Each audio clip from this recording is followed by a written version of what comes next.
សូមជម្រាបសួរពុកម៉ែបងប្អូនទាំងអស់គ្នាសូមស្វាគមន៍ដែលបានចូលមកកាន់ការឲ្យតម្រុយឆ្នោតយួនរបស់ Channel ពូឆ្នោតរបស់ Admin ថ្ងៃនេះ Admin មានលេខល្អៗសម្រាប់ចែកជូនពុកម៉ែបងប្អូនទាំងអស់គ្នាយកទៅផ្សងសំណាងឆ្នោតយួនថ្ងៃទី5 ខែកុម្ភៈឆ្នាំ2026 Admin មានលេខតូចនិងលេខធំសម្រាប់ចែកជូនពុកម៉ែបងប្អូនទាំងអស់គ្នាដោយមិនគិតថ្លៃនោះទេមុននឹងចូលទៅកាន់តម្រុយ Admin សូមឲ្យពុកម៉ែបងប្អូនទាំងអស់គ្នាជួយចុចជាវ Subscribe ឲ្យមេដៃនិង Comment ឲ្យ Admin ម្នាក់មួយផងទុកថាឲ្យកម្លាំងចិត្ត Admin ដើម្បី Admin ចេញនៅវីដេអូតម្រុយថ្មីៗសម្រាប់ចែកជូនពុកម៉ែបងប្អូនទាំងអស់គ្នាជាបន្តទៀតឥឡូវនេះពុកម៉ែបងប្អូនទាំងអស់គ្នាយើងចូលមកតម្រុយតែម្ដង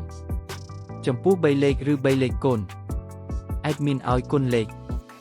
570គុណ104គុណ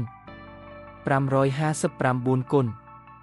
ចំពោះពីលេខឬលេខតូចប៉ុស្តិ៍ ABCD Admin ឲ្យលេខ